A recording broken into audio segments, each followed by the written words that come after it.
끊임없이 저희 교회를 방문해 주시는 분이 있습니다. 아시는 분은 아실 텐데 토요일이나 주일 예배를 다 마친 오후가 되면 꼭 교회를 방문하십니다. 소위 홈리스, 집이 없으신 분들이 도움을 받으러 오시는 겁니다.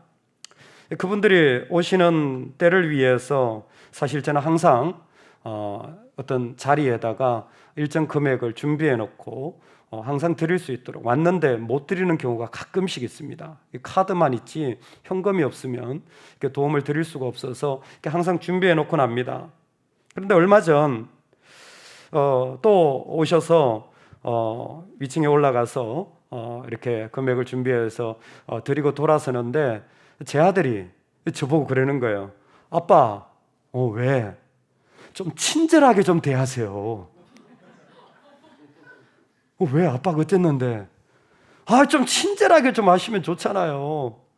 갑자기 화가 나더라고요. 야, 너는 돕기라도 했냐?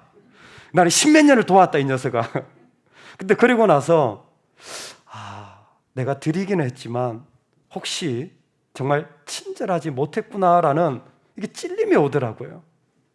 나름대로 했지만 그 모습이 때로는 마음을 타지 못하는 경우들을 저와 여러분들은 경험하고 있지는 않을까 생각해 봅니다. 나름대로 하지만 그러나 마음이 가지 않는 자리들이 있는 것 같습니다. 그분이 오고 있습니다. 멀찍이에서 매번 같은 어려움 가지고 같은 반응을 가지고 원하지도 않는, 만나고 싶지도 않은 사람이 오고 있습니다. 그녀가 오고 있다. 재판장은 한 과부가 오는 모습을 그녀가 오고 있다고 표현하고 있습니다. 즉, 끊임없이 와서 자신을 괴롭히는 겁니다. 그 과부가 가지고 있는 어려움이 있었는데 그것을 들어달라는 것이었습니다. 이 재판장은 도무지 그러고 싶은 마음이 없었는데 정말 어떻게 보면 요즘 표현으로 이 재판관만큼 쿨한 사람도 없을 것 같습니다. 완전히 솔직하게 얘기를 해요. 나는 하나님을 두려워하지 않습니다. 나는 그렇다고 이웃을 사랑하지도 않습니다. 아주 그냥 솔직담백하게 이렇게 얘기해 버립니다. 이야, 정말 당신 쿨하네요. 있는 그대로 다 말합니다. 그런데 이 사람이 있는 그대로 다 말하는 것처럼 보이지만, 그래서 쿨해 보이지만 이 사람이 말하지 않은 한 부분도 있다라는 것을 하나님은 우리에게 두드려 보시는 것 같습니다. 하나님 경외하지도 않고 나는 이웃을 사랑할 마음도 없다라는 것을 알고 있지만, 그러나 이 사람이 오늘 이렇게 얘기합니다. 이 과부가 나를 번거롭게 하니 내가 그 원한을 풀어주리라. 나한테 유익이 없으면 절대 안 움직이는 사람이라는 것은 말하고 싶지 않은 거예요. 뭔가 나한테 도움이 되거나 뭔가 나한테 유익이 되면 그때 하는데, 이번에 이 과부의 이야기를 들어주는 것은 그 여자 때문은 전혀 아니고, 이웃 사랑하는 것은 말도 아니고 뭐예요? 나 편하려고 그런다는 거예요. 하도 귀찮으니까 나 편하려고 그렇게 한다라는 것입니다. 그런데 하나님이 이 말씀을 왜 하시냐면, 사람이 자기 편하려고라도 소원을 들어준다면 하나님은 그 반대로 사랑해서 얼마나 더 들어주시겠느냐라는 말씀이었습니다. 여러분, 이 과부의 신원을 들어주는 불의한 재판관의 이야기를 통해서 하나님은 귀찮아도 사람은 들어주는데 하물며 하나님이 들어주시지 않겠느냐라는 질문을 우리에게 하면서 소중한 도전을 주십니다. 그게 뭐냐면, 너희들에게는 하나님이 들어주실 것이라는 믿음이 있니라는 것입니다. 정작 우리는 왜 하나님은 선하시다면서 이런 어려운 일이 자꾸 나한테 생기게 하지? 왜 하나님은 자꾸 이런 일을 없애주지 않고 계속 나에게 주시지? 왜 나는 이런 부분에서 해결되지 않지? 하나님은 도대체 뭐 하시는 거야? 라는 질문을 많이 던지는데 하나님이 반대로 질문을 던지고 계시는 거예요. 얘야, 내가 너희들한테 물어보고 싶은 것이 있는데 정말 너는 내가 너의 기도를 들어줄 것이라는 믿음이 있니? 그 믿음이 있다면 너는 끈질기게 기도할 것이다. 과부처럼. 그 믿음이 없다면 기도 안 한다는 거예요.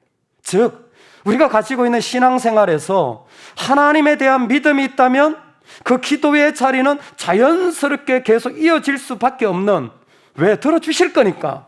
그런데 해봐도 안 되던데 뭐 그거 한다고 특별히 달라지나? 라는 생각 속에 빠지면 과부도 자기의 어려움을 위해서 이 불의한 사람에게 계속 부탁하는데 우리도 그 정도도 못하고 멈춰지게 될까 두려워하신다라는 것입니다.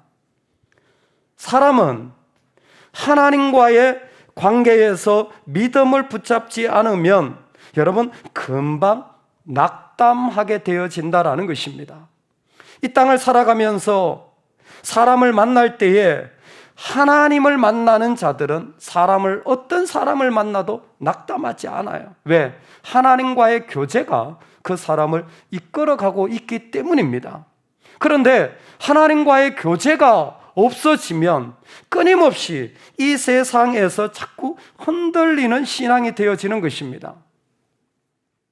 신앙의 한쪽의 위험이 낙담이라면 또 한쪽의 위험은 과신이라는 것입니다.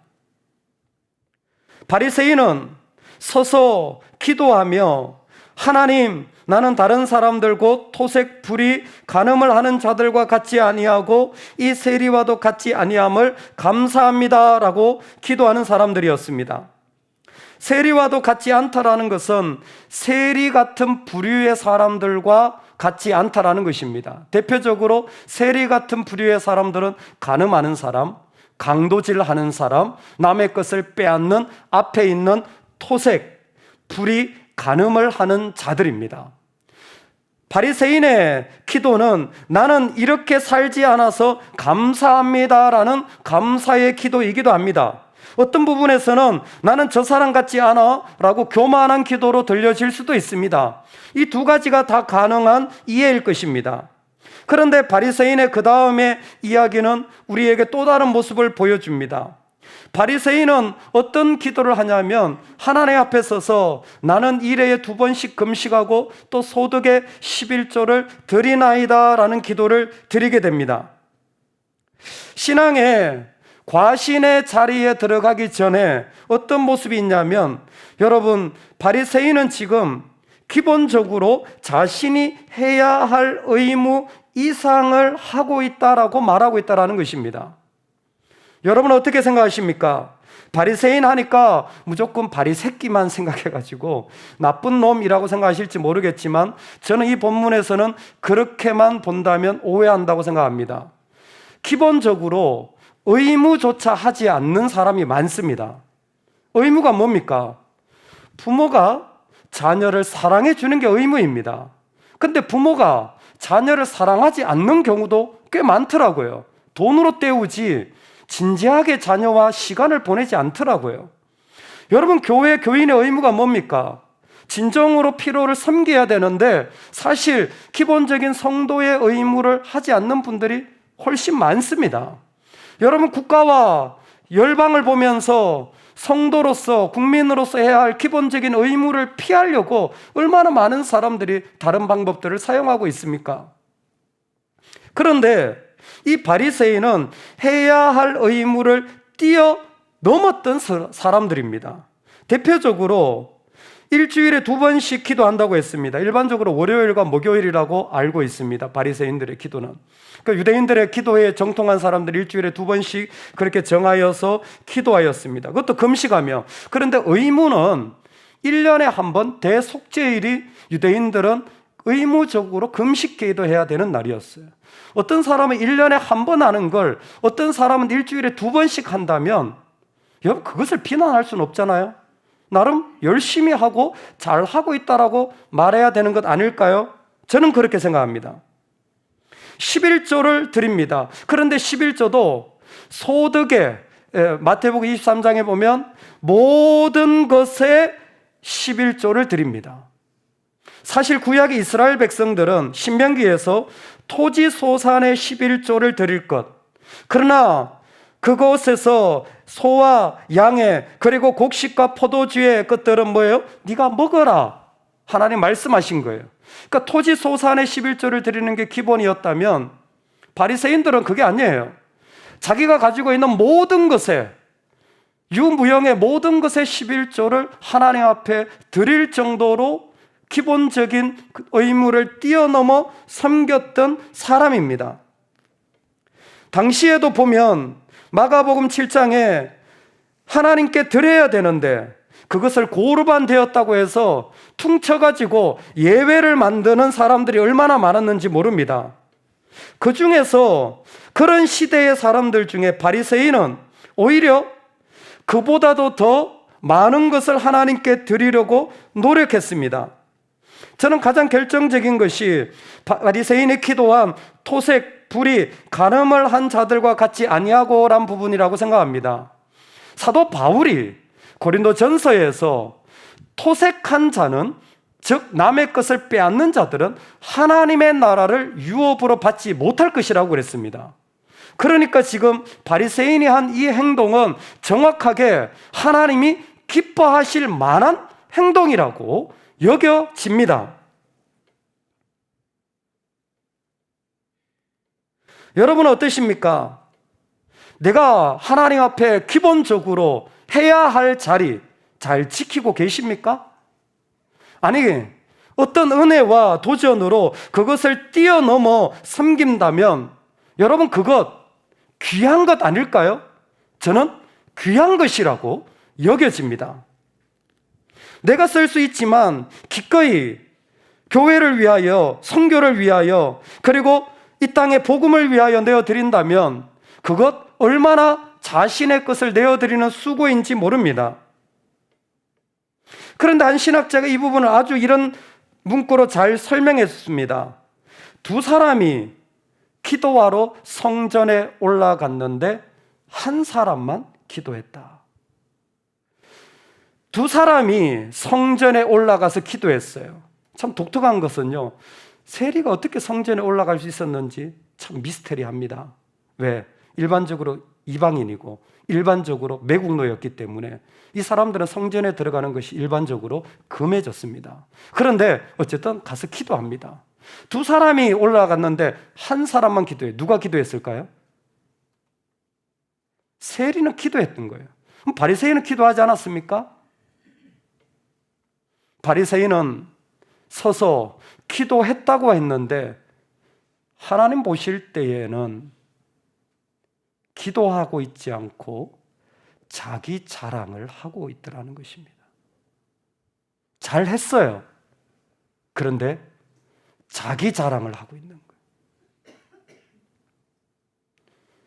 우리가 자기 자랑하는 사람들이에요.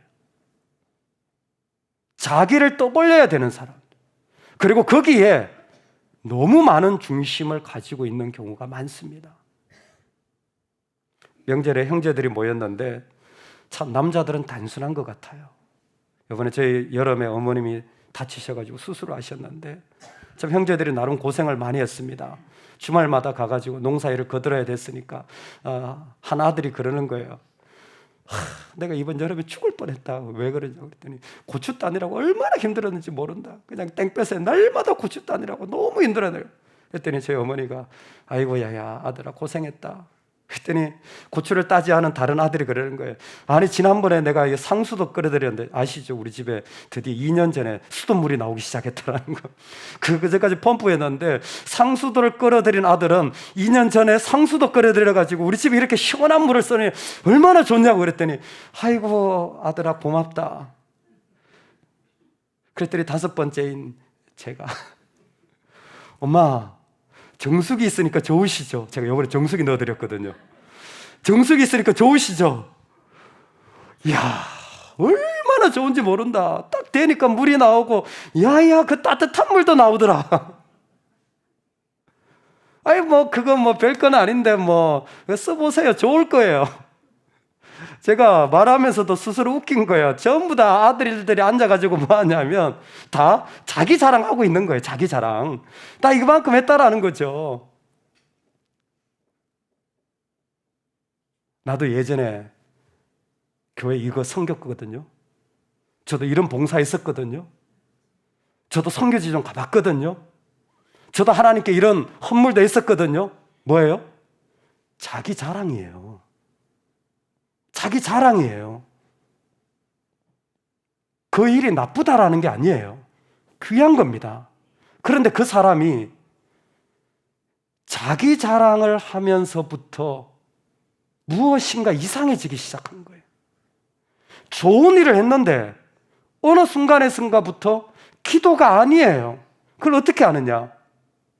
그 다음 장면을 보면 분명합니다. 세리가 기도합니다. 세리는 정말 여러분 좋게 보셔서는 안 되는 사람이에요. 정말 세리 같은 부류의 사람들은 사회 악입니다.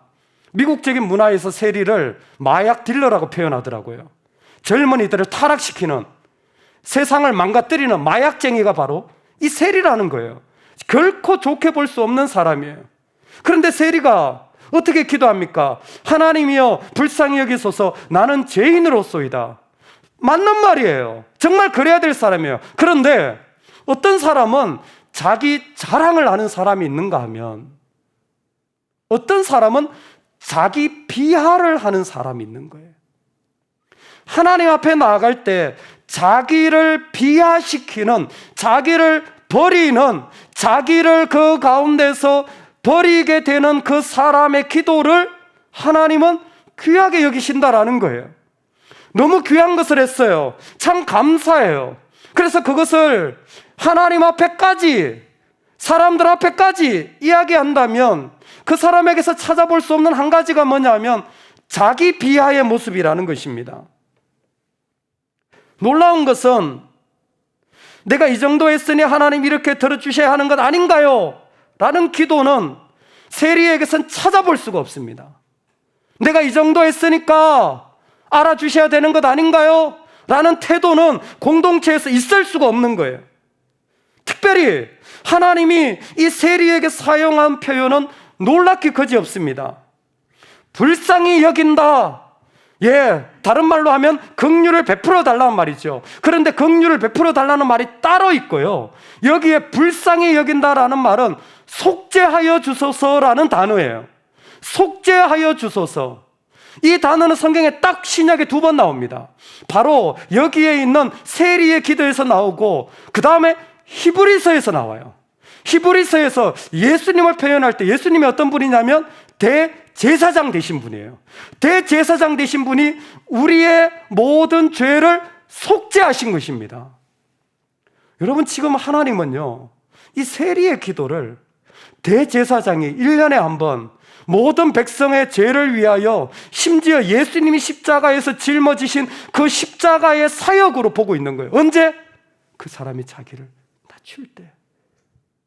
그 사람이 자기를 낮출 때, 내가 이 정도 했는데 왜 이렇게 안 됐습니까가 아니라, 나는 정말 하나님 앞에 죄인일 뿐입니다, 아무것도 아닙니다 라고 이야기할 때, 그 자리에 그 자신의 악함을 고백하며 자신의 죄악을 드러낼 때에, 그것을 나눌 때에 그곳에 예수의 냄새가 나더라는 것입니다.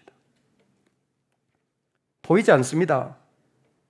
그런데 자신의 악함에 주목하는 사람들이 있어요. 그래서 모든 사람들은 자신의 악함을 은근슬쩍 덮어갈지도 모릅니다. 사실 당시 제2성전기 이때에는 유대 율법이 강해서 율법에 의하여 하나님 앞에서 만약 속죄한다고 한다면 피해를 입은 당사자들을 위해서 반드시 배상을 하고 지불을 해야 속죄가 완성된다고 율법으로 규정되어 있었습니다. 여러분, 참 합리적이지 않습니까? 저는 오늘날 현대적인 마인드로 옳다고 생각합니다. 정말 당신이 용서함 받는다면 감옥에 들어간 것으로 용서함이 아니라 합당하게 그 사람의 피해가 구제되어져서 그것에 맞는 보상을 해줘야 그게 제대로 된 속죄라고 율법에 당시에 기록해놨어요. 모든 사람들이 인식이 같았습니다. 그러니까 이미 이때는요, 성전에 가서 내가 제사만 드렸다고 용서함 받았다고 생각하는 건 바보예요. 그렇게 생각하지 않습니다. 내가 제사를 드렸으면 반드시 그만한 보상과 배상을 해야 속죄의 제사가 완성된다고 생각한 거예요. 여러분, 그런 데 있잖아요. 예수란 분이 나타나서 한 이야기가 뭐냐면, 속죄는 너희들이 베푼 배상에 있지 않고 나의 십자가에 있다고 얘기를 한 거예요. 너희들이 베푼 보상에 있지 않고 나의 십자가에 있다는 거예요. 그러니까 유대인들은 뭐예요? 이게 거리끼는 게 되는 거예요. 아무리 이성적으로 생각해도 안 맞아요. 아니, 보상을 해줘야지 왜 당신한테 달려 있습니까? 그러니까 거리끼는 거예요. 납득이 안 되는 거예요. 따라갈 수가 없는 거예요. 그 논리를. 나는 그걸 받아들일 수가 없는 거예요.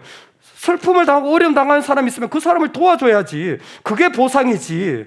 어떻게 내가 예수 그리스도의 십자가로 말미암아 그 자리에서 그분이 나를 위해 죽었다라는 것으로 내 죄가 속해질 수 있다는 말입니까? 여러분은 어떠십니까? 누군가 나한테 어려움을 준다면 내가 예수 그리스도의 이름으로 용서해 주는 게 옳은 방법일까요? 아니면 그 사람이 나한테 마땅한 보상을 해주는 게 옳은 방법일까요? 만약 내가 누군가한테 피해를 줬다면 보상을 해주는 게 그러다고 말할 수 있습니까? 예, 그게 그러다라는 것은 아닙니다.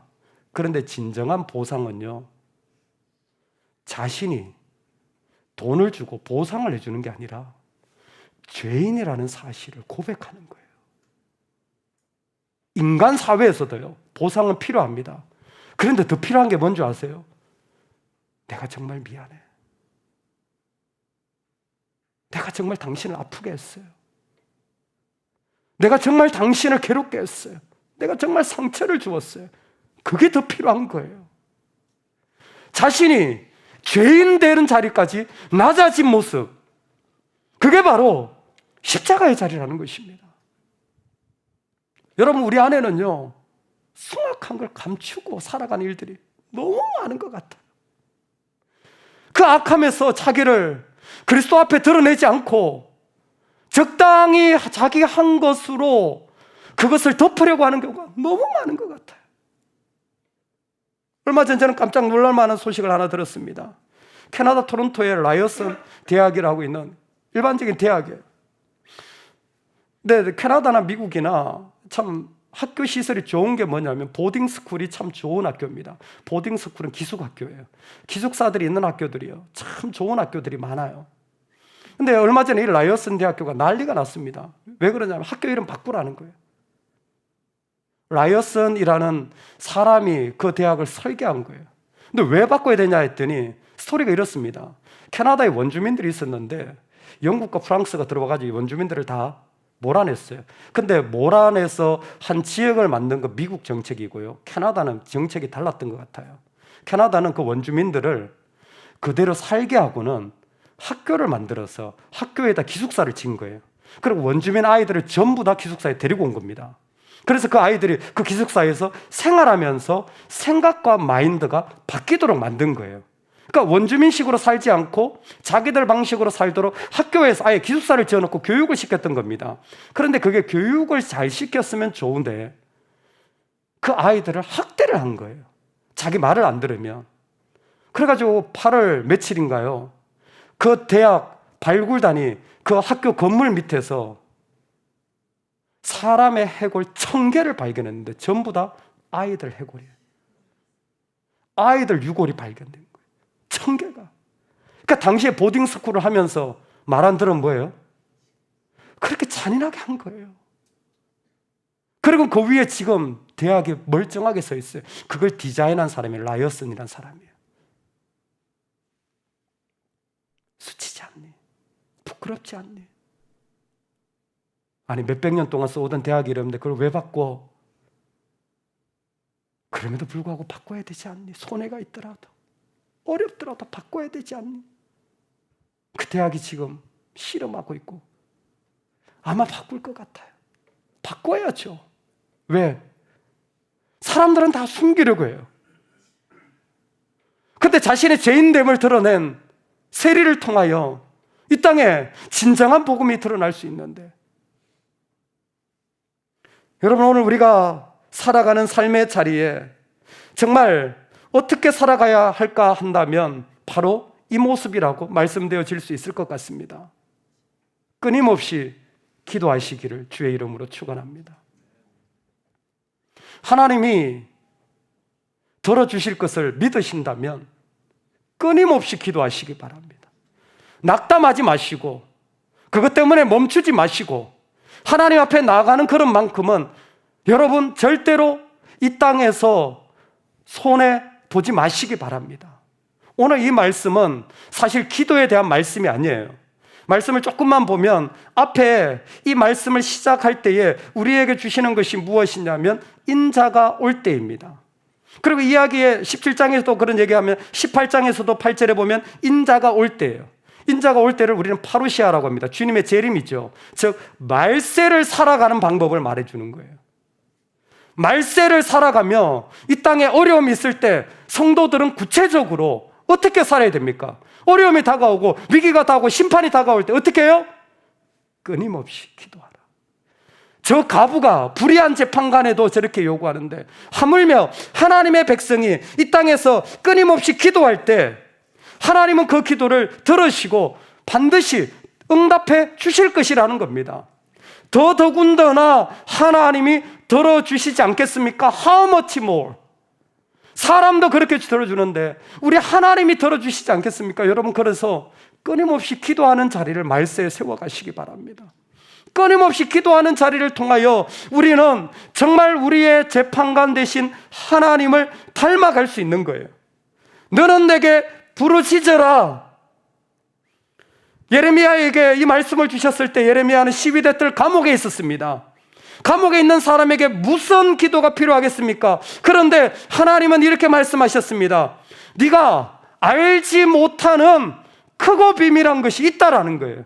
즉 기도를 통하여 우리는 이 땅에서 하나님 앞에 내 영혼이 더 큰 비밀 속으로, 더 큰 하나님의 계획 속으로, 더 큰 하나님의 디자인 속으로 들어갈 수 있는 복을 누리는 거예요. 그래서 이 말씀의 마지막이 뭔 줄 아세요? 나중된 자가 먼저 돼요. 기도하는 자들은 계속 성숙해 나가요. 기도하는 자는 계속 하나님을 닮아가요. 그래서 나중에 왔지만 그 사람들은 훨씬 더 하나님 앞에, 하나님 가까이 나아가는, 하나님 앞에 가까이서는 먼저 된 자로 하나님 세워주시는 거예요. 누구를? 끊임없이 기도하는 자를, 끊임없이 하나님 앞에 나아가는 자들을. 왜? 하나님은 그 의인의 간구를, 병든 자의 간구를, 구하는 자들의 기도를 들어주시는 분이에요. 여러분, 이때 우리가 살아갈 삶의 방식이 무엇이냐면 끊임없이 기도하는 겁니다. 왜? 우리 하나님 붙잡아 주시기 때문에. 또 하나 도전하고 싶습니다. 이 말씀은 저는 하나라고 생각해서 오늘 본문을 같이 잡았습니다. 왜? 기도한다라는 것은 무엇이냐면 하나님이 주신 은혜가 기도를 통해 흘러가는 것을 말하는 거예요. 은혜가 또 다른 은혜 되시면 좋겠어요. 은혜가 또 다른 은혜 되시면 좋겠어요. 여러분이 조금이라도 은혜를 받았다면 또 다른 은혜로 즉각 흘려보내시기 바랍니다. 왜 바리새인이 이렇게 더 많이 했잖아요. 이렇게 더 수고했잖아요. 더 헌신했잖아요. 얼마나 귀합니까? 저는 정말 귀하다고 생각합니다. 그런데 뭐가 없어요? 하나님을 향한 은혜의 마음이 흘러가지지를 않으니까 세리 같은 사람을 향한 연민이 안 생겨요. 같이 있는 자들을 향하여 아파하지를 않아요. 자기 일만 열심히 하고 누군가를 향하여 눈물을 흘리지 못하면 그 사람이 바리새인인 거예요. 열심히 안 해서가 아니에요. 그 참 귀한 거예요. 그런데 그 은혜가 또 다른 은혜로 흘러가지 못할 때에 그 세리와 같은 자리에 설 때 하나님이 주시는 십자가의 영광을 그는 경험하지 못한 것입니다. 여러분, 오늘 우리가 이 땅에 살아가면서 필요한 것이 무엇입니까? 은혜가 또 한 번 더 흘러가서 은혜로 세워지는 거예요. 대표적으로 보여주는 사람이 저는 스데반 집사님이라고 생각합니다. 그는 죽을 때 마지막에 기도하였습니다. 아시잖아요. 제 영혼을 받아주소서. 그리고 또 하나 기도한 게 뭡니까? 저들을 용서하여 주소서. 얼마나 삶 속에 기도가 진실했는지, 그의 은혜는 자기를 돌로 치는 자들을 향하여서까지 예수님처럼 하나님, 저들에게 은혜를 베풀어 주세요. 자기 생명을 내어줄 자들이라면, 그런 마음이라면 무엇인들 주지 못하겠습니까? 말할 것도 없어요. 여러분, 우리 끝이 이렇게 되기를 소망합니다. 우리 마지막도 기도하다가 주님 앞에 부름받을 뿐만이 아니라 정말 하나님의 그 은혜가 흘러가는 것으로 우리의 인생이 끝이 나면 좋겠어요. 지금입니다. 지금 우리가 그런 때를 살아가도록 부름을 받은 줄로 믿습니다. 지금의 우리의 삶이 우리의 기도를 닮아가는 때여야 합니다. 하나님의 공간이 우리 가운데 도전되어질 때마다 이제는 그 자리로 걸어 들어가서 하나님이 우리에게 주신 은혜가 또 다른 은혜로 이어지는 하나님의 백성이 되어지기를 주의 이름으로 축원합니다.